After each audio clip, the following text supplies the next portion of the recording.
Armando Hasurungan, Biology and Medicine videos. Please make sure to subscribe, join the forum and group for the latest videos. Please visit Facebook Armando Hasurungan. Please like, and here you can also ask questions, answer questions, and post some interesting things, including artworks, or you can send them to me. And you can also change the quality settings of this video to the highest one for better graphics. In this video, we're going to look at an overall picture of the respiratory system. So we're talking about the lungs. The respiratory system is very important because this is essentially what gives us oxygen so that we can live. And during this process, we also release carbon dioxide. So we inhale oxygen, release carbon dioxide, and it's essential for life. Now, to learn about the respiratory system, we actually have to learn about the circulatory system, about the heart, and how it pumps blood throughout our body. And it's important to know about the circulatory system because the respiratory system and the circulatory system coincide together. They work together. So funny enough, we begin learning about the respiratory system by learning about the heart. Here is the heart. The heart consists of 4 chambers. Blood vessels enter and leave the heart. The blood vessel in blue here represents deoxygenated blood, which means that it contains low amounts of oxygen. Typically, it contains much higher levels of carbon dioxide. This blood vessel in red represents oxygenated blood, which means that it contains oxygen. Now, this oxygenated blood supply gets the oxygen from the lungs. In this picture here, I represent as the lungs. Now, outside in the air, in our atmosphere, we have many types of gases, including oxygen gas, O2. Now, we breathe in oxygen gas. It comes into our lungs. And as we breathe in oxygen gas, we also breathe out carbon dioxide from our deoxygenated blood supply. So carbon dioxide leaves into the atmosphere and we breathe in oxygen gas. So now as oxygen enters our blood supply, it reoxidizes our blood supply. So now we have an oxygenated blood supply here in red. Oxygen will then travel through our body, enter our heart. The heart will then pump out the oxygen and transport it throughout to different organs, to different tissues. The different tissues will take in oxygen and use it to make energy in the forms of ATP. And as a byproduct, it will create carbon dioxide. So the tissues will then release carbon dioxide. The blood vessel then transports the carbon dioxide back to the heart. So then the heart can pump it up to the lungs to be exchanged for oxygen. Now this overall picture is very important to understand. On the side note, you might ask, what happens to the carbon dioxide then? Well, the plants actually use carbon dioxide, and through photosynthesis, uses together with water and sunlight, it makes carbohydrates and also oxygen as a byproduct. And so it's sort of like a cycle. We breathe out carbon dioxide, the plants use carbon dioxide to make oxygen, and then we use the oxygen and make carbon dioxide as a byproduct. And so we can appreciate how this cycle works. Now, the respiratory system, or respiration, can be divided into 4 major parts. One is known as the pulmonary ventilation, and this is the movement of air in and out of the lungs. So the movement of oxygen into the lungs and the movement of carbon dioxide out of the lungs, for example. 2 is known as external respiration. External respiration is the movement of oxygen from the lungs into the blood and the movement of carbon dioxide from the blood into the lungs. Number 3 is the transport of respiratory gases. So how the oxygen basically gets transported to different tissues and different organs. And then we come to our last one, 4, and this is known as internal respiration. Internal respiration is where we have the movement of oxygen from the blood to the tissues and the movement of carbon dioxide from the tissues into the blood. So I hope you can understand the difference between internal and external respiration, most importantly. Now that we hopefully understood a bit of an overall picture of the respiratory system and how it interacts with the circulatory system, let's look at the anatomy. Let's look at the lungs in particular and the respiratory tract. Okay, So here we have the atmosphere again. It contains many types of gases, including oxygen gas, O2. Here we have a human body. I'm just going to shade some areas here so you can see the different parts of the respiratory tract more easily. So let's start learning about the anatomy. Here we have our nasal cavity, the nose cavity, the oral cavity, the mouth cavity, the pharynx. And then we have the esophagus here at the back, which leads towards the stomach. This is part of the digestive system. And then in front of it, we have the larynx, which actually leads to the respiratory tract, further to the respiratory tract, the lungs. And so what divides the esophagus and the larynx? Well, it's the epiglottis. The epiglottis can cover the larynx when we are eating. So just to understand what is happening, we're breathing in oxygen gas into our nasal cavity or through our oral cavity. And it goes down towards our larynx. And we breathe out carbon dioxide. When we breathe in oxygen gas, it will proceed down here and travel to the larynx, and then it will go through a cartilage area known as a trachea. The trachea will then divide into many types of branches. The point of division is known as a carina of the trachea. And these many divisions are what make up the lungs essentially. So here we have the right lung and here we have the left lung. And below the lungs we have the diaphragm. This is the muscle which helps in our breathing process. So let's take a closer look at the lungs and let's look closer at the anatomy of the lungs. So here we have the lungs. We breathe in oxygen gas and it comes into the lungs. We also breathe out carbon dioxide and it leaves the lungs. So here we have the trachea, the cartilage area full of cartilage rings. Now the trachea will divide into what's called the primary bronchuses. There's two. And then the primary bronchus will then further divide into the secondary bronchi. There are many of them. And then the secondary bronchi will then divide further into the segmental bronchi. And it still keeps dividing, smaller and smaller. Now, let's stop there for a second and look at this area here on the left lung. As you can see, the left lung has a bit of space here. The space is known as a cardiac notch.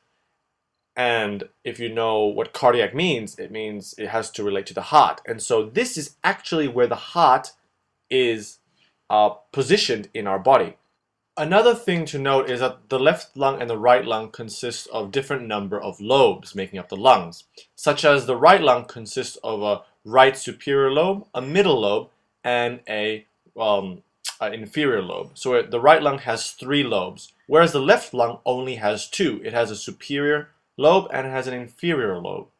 So that's the other difference.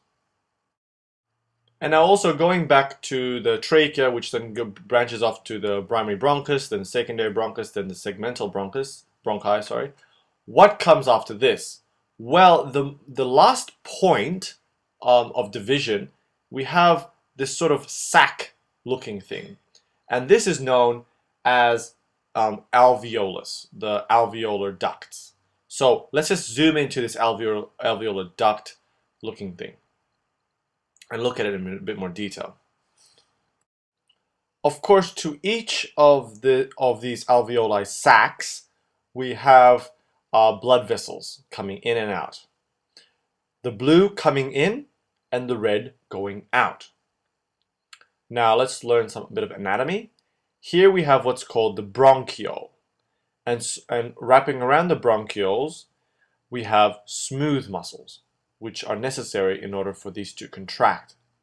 Then the bronchioles will go further to where they end, known as a terminal bronchiole. Then this terminal bronchiole will essentially go into what's called the sac, consisting of many alveoluses.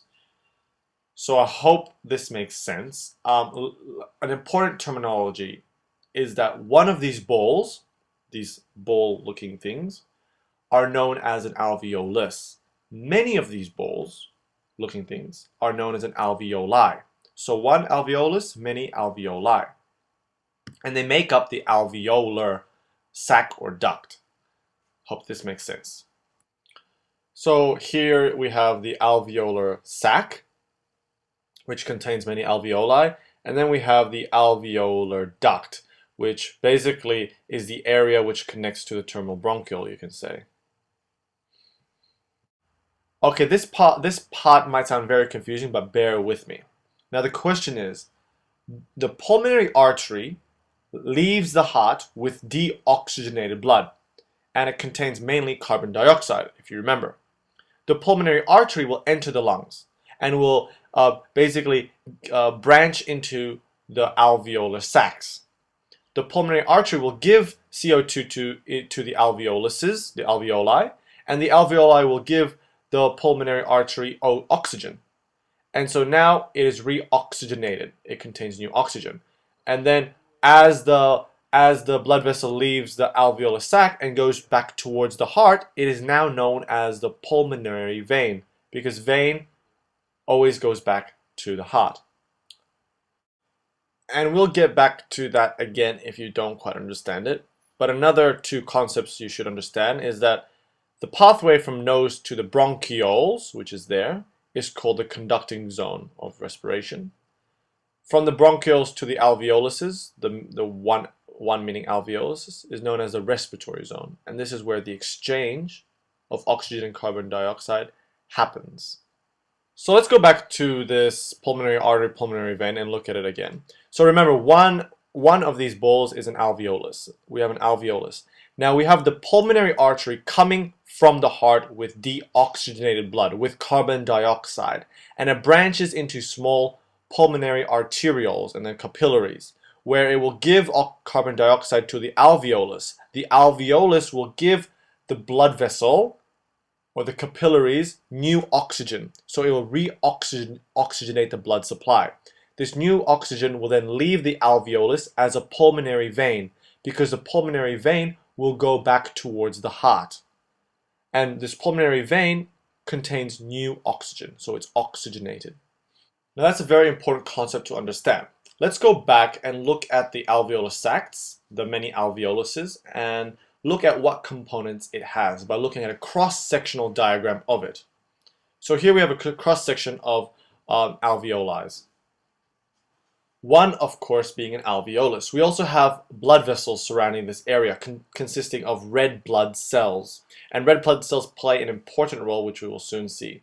From the blood vessel to one alveolus is about 0.5 micrometers, which is very small. Also around this area, we have white blood cells. And within the alveoluses, we have macrophages. So why do we have macrophages and white blood cells within our lungs?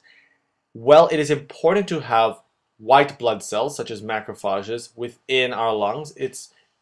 And this is because our lungs is continuously exposed to the outside. So pathogens, bacteria, small things, dust particles can enter our lungs and can potentially damage it. And this is where the white blood cells play a role, in that it basically stops this from stops these invading things from damaging our body.